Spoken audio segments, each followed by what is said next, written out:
Pemirsa, Menteri Kesehatan ingin masyarakat sadar akan kesehatan dengan berbagai cara, termasuk melalui program pemeriksaan kesehatan gratis dan edukasi tentang pola hidup sehat. Ya, selain itu Menteri Kesehatan juga mengatakan salah satu masalah di sektor kesehatan saat ini adalah terkait data. Pemerintah pun terus mendorong digitalisasi untuk meningkatkan akses layanan bagi masyarakat. Dan rekan kami, pemirsa Iqbal Himawan, akan mengajak Anda untuk berbincang langsung dengan Menteri Kesehatan Budi Gunadi Sadikin dalam segmen Ketok Pitu.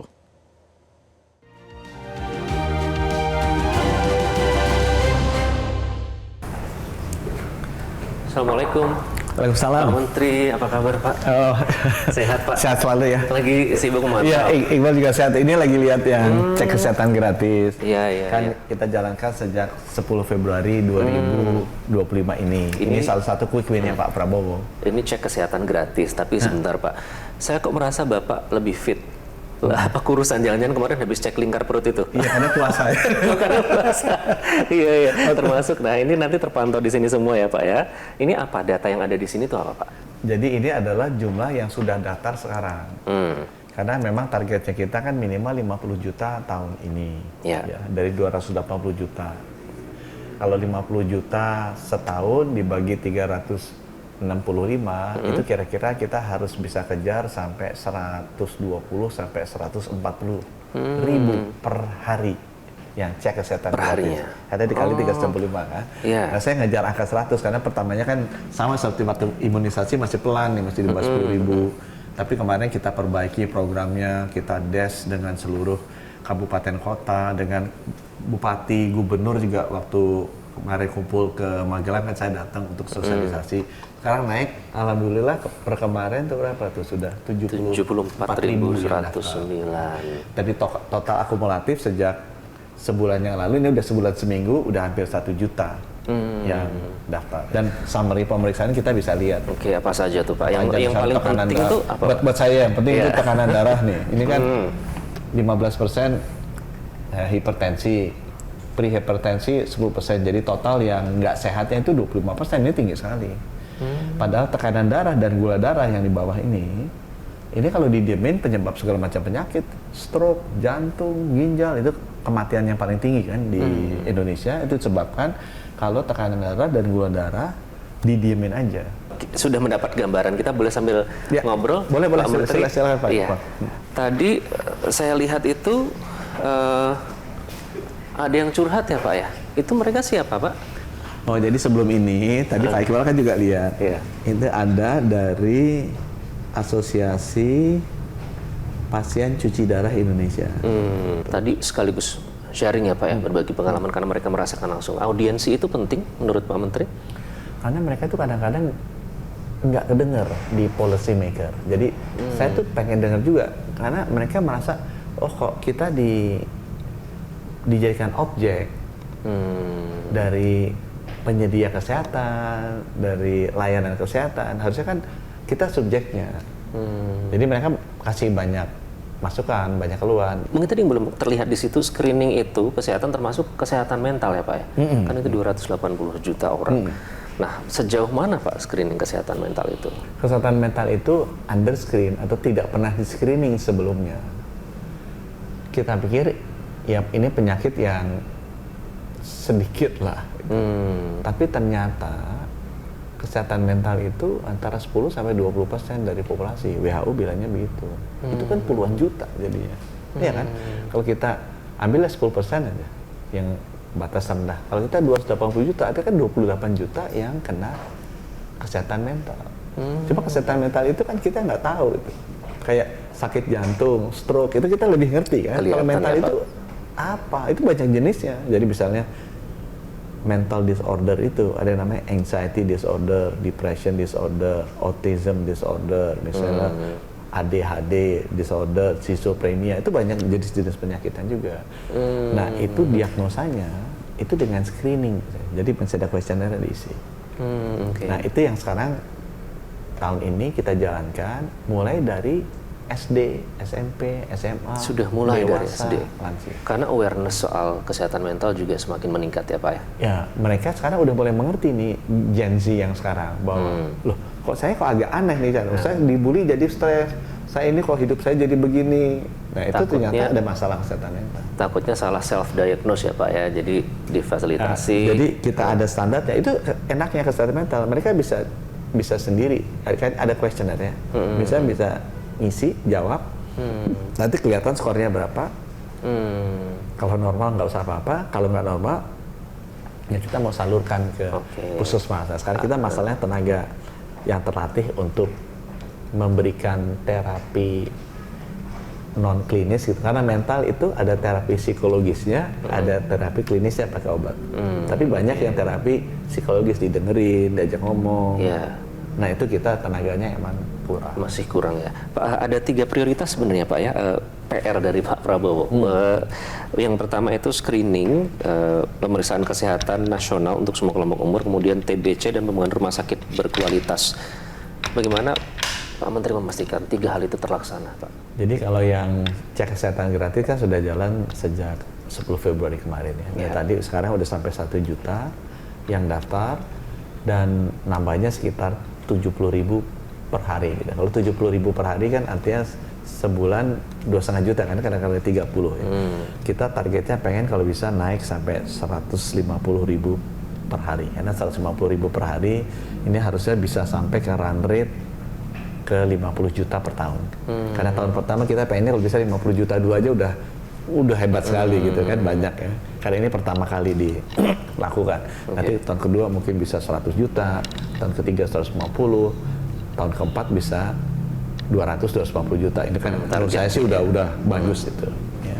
Karena nanti habis cek kesehatan gratis kita perlu tata laksananya kan, gimana kita treatment yang memang kondisinya kuning sama merah. Nah, itu yang pertama.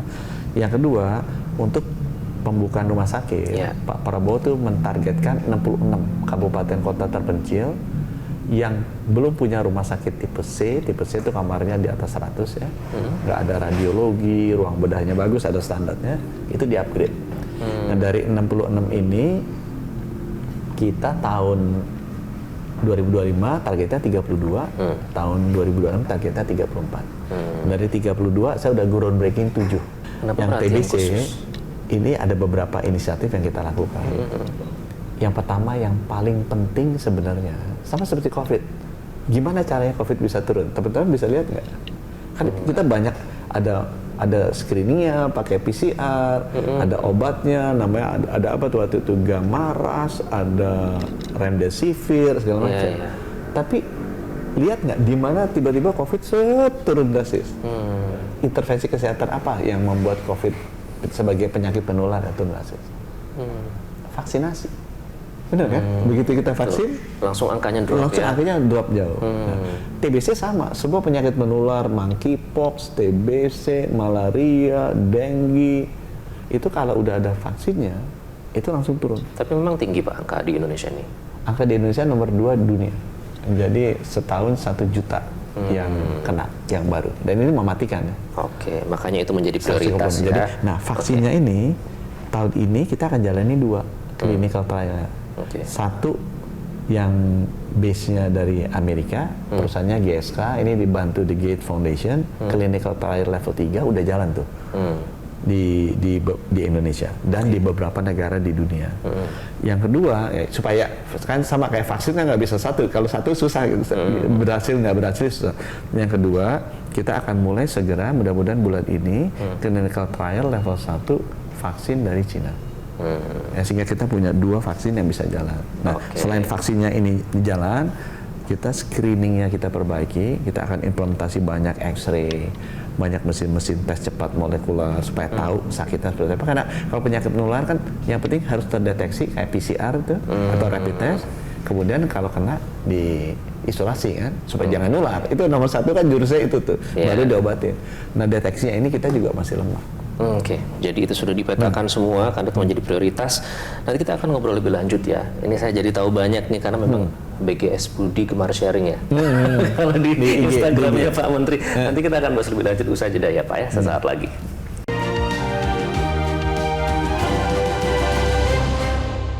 Didukung oleh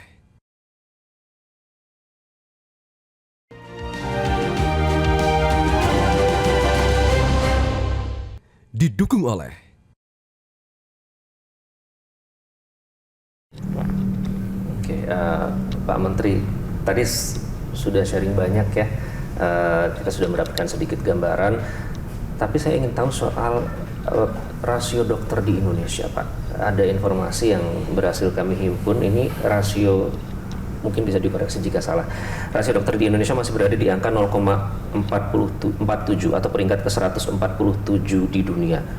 Memang kita kekurangan dokter sampai segitunya? Ya, World Bank, WHO itu kasih guidance ya, rasio dokter di lower middle income country. Indonesia tuh udah upper middle income country, itu ada pendapatan per kapitanya tuh ada. Jadi pendapatan negara menengah rendah itu 1/1000. Rata-rata dunia 1,6-1,7 per 1000. Jadi kalau Indonesia segitu, ya kebayang kurangnya berapa. Karena kalau 1/1000 kan harusnya 280.000. Ya, dokter kita kan 140.000-an, dokter umumnya. Ya. Nah, padahal kita mesti ngejar 100.000-an lagi lah untuk masuk ke rata-rata negara berpenghasilan rendah. Kalau masuk ke rata-rata dunia itu mesti 1,76 per 1000, mungkin sekitar 400.000. Jadi kita gapnya masih 200-300.000. Padahal produksi kita setahun 12.000. Produksi itu maksudnya lulusan dokter. Sekarang mungkin udah naik lah jadi 15.000. Tapi kalau mau ngejar berapa tadi 200.000 itu kan artinya butuh 15 tahun kali ya, 14 tahun untuk ngejar ke rata-rata dunia. Untuk mengejar dan memenuhi itu, Pak, sempat muncul wacana untuk mengimpor ya istilahnya dokter asing. Nah, itu memang karena kuantitas yang tadi Bapak datanya berikan kepada kami atau soal kualitas juga, Pak Menteri? Kita punya problem dari sisi kuantitas dan distribusi pertama kali ya. Jadi sebelum ngomong kualitas, ya kalau kurang tidak rotan akar pun jadi kan. Jadi nggak mungkin kan kita bilang Pak kualitasnya masih bagus. Nah dokter aja nggak ada di Pulau Nias misalnya dokter bedah gimana mau ngomongin kualitas gitu kan? Yang ada dulu karena ini kan nyelamatin nyawa harus ada solusi lain kan supaya akses ke dokternya tuh bagus karena kalau nggak they die gitu. Nah itu sebabnya saya bilang dokternya itu harus diakselerasi jumlahnya, diperbaiki distribusinya, dan kalau kurang jangan nunggu kata saya. Itu sebabnya saya bilang mohon pengertiannya kalau kita kurang daerah-daerah yang kurang, ya siapapun selama dia bisa bantu menyelamatkan nyawa harusnya kita prioritaskan.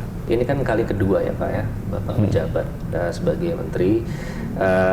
Saya ingat dulu Bapak pernah bilang kalau jadi Menkes itu salah terus, akhirnya dipuji, dicela terus, akhirnya dipuji setelah ini telemedicine waktu itu hari berhasil.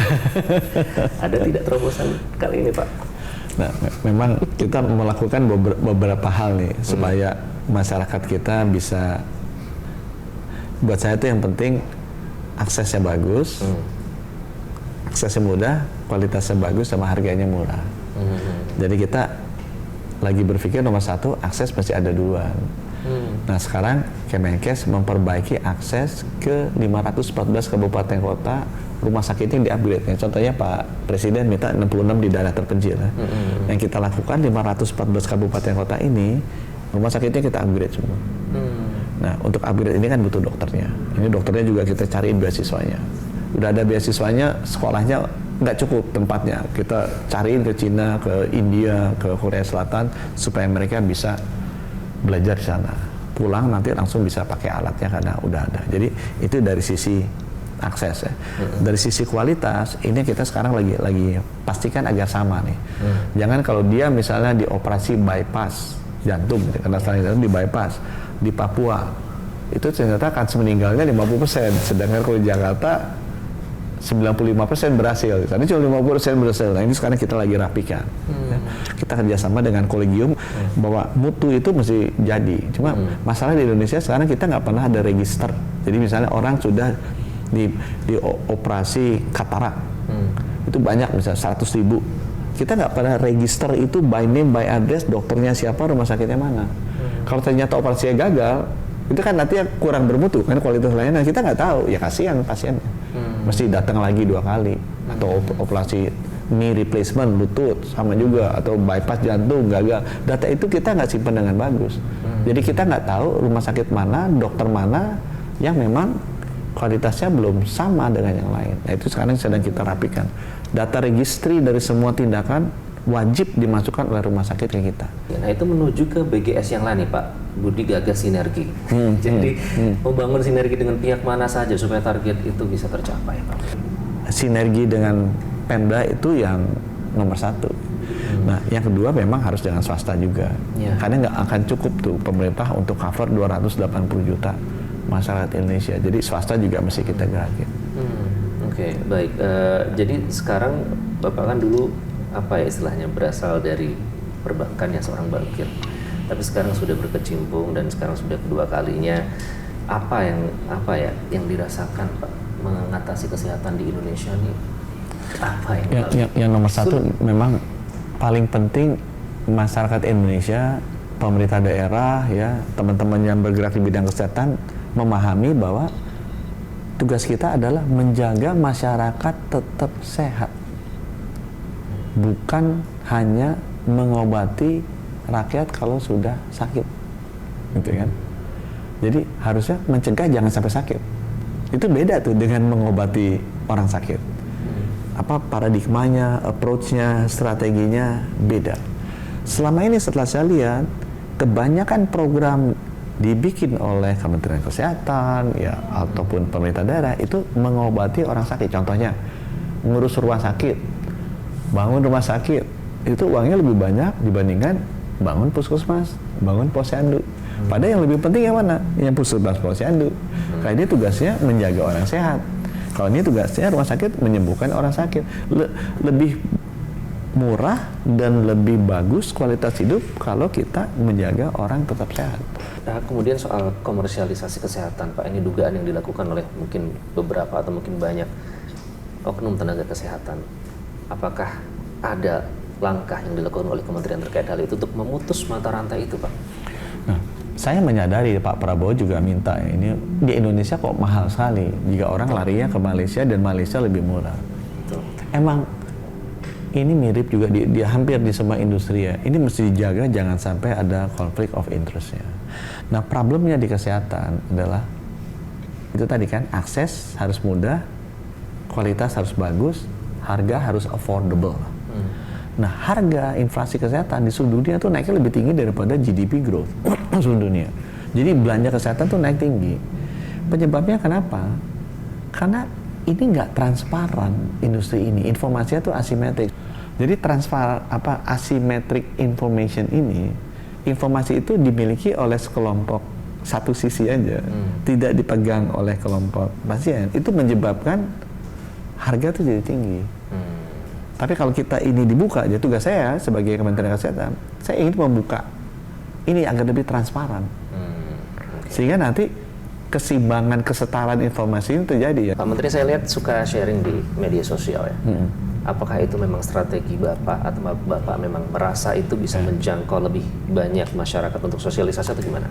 Sebenarnya sharing media sosial Kemenkes itu lebih banyak dari menterinya. Jadi ini menarik kan sosial tuh. Ada beberapa, biasanya yang tinggi itu individunya, tapi institusinya rendah. Kemenkes itu kebalikan. Ya kalau saya misalnya followernya IG 70.000, IG-nya Kemenkes itu 3,5 juta. Facebooknya saya berapa 10.000. Facebooknya Kemenkes bisa 5 juta. Jadi saya tuh sebenarnya lebih mengarahkan agar institusi Kemenkes itu aktif dan tinggi sosial medianya. TikToknya kita hampir 1 juta, nggak banyak. Saya rasa TikTok follower gitu ya, kementerian ya, bukan individunya ya. Kalau kementerian kan mempopulerkan kementeriannya. Saya nggak tertarik mempopulerkan diri saya sendiri. Jadi itu sebabnya kalau lihat yang pribadi saya sih rendah. Walaupun saya masukin, itu sebenarnya replikasi dari kementerian. Kenapa? Karena dibilang oleh Meta, Pak, nggak bisa. Kalau kementerian gitu orang males liatnya. Orang lebih seneng liatnya individu, personal. Itu di mana-mana sosial media pengen lihatnya ini. Jadi saya masuk, walaupun saya sebenarnya nggak ada niat apapun untuk sendiri. Saya niatnya sebenarnya untuk promosi. Karena kesehatan itu yang paling bagus adalah promotif dan preventif, bukan kuratif. Preventif itu pencegahan dengan cek kesehatan. Promotif itu gaya hidup. Jadi orang mau sehat itu nggak bisa dipaksa sama menterinya. Harus dirinya sendiri yang ingin dia sehat. Kalau saya bilang Menteri Kesehatan akan berhasil, Kementerian Kesehatan, kalau kita bukan berhasil programnya, tapi berhasil membangun gerakan. Nah, saya lihat orang-orang Indonesia itu kalau mau berhasil mendidik, mengajak, itu harus bikin FOMO dulu. Iya kan? Harus oh, FOMO dulu. teman-teman saya lari nih, kok kita nggak lari ya? Ah, FOMO nih, ikut lari juga. Orang Indonesia udah segitu. Pak Menteri, terima kasih ya. Beruntung bisa dengar langsung sharing, kalau biasanya lihat di Instagram, sekarang bisa dengar langsung dari Pak Menteri. Semoga sehat-sehat selalu, Pak Menteri. Terima kasih. Dengan semua terima kasih, programnya. Saya selalu ya, Iqbal ya. Selalu Pak Menteri. terima Jadi kasih. itulah tadi bersama Menteri Kesehatan Budi Gunadi Sadikin. Semoga informasi ini bermanfaat. Kembali ke studio.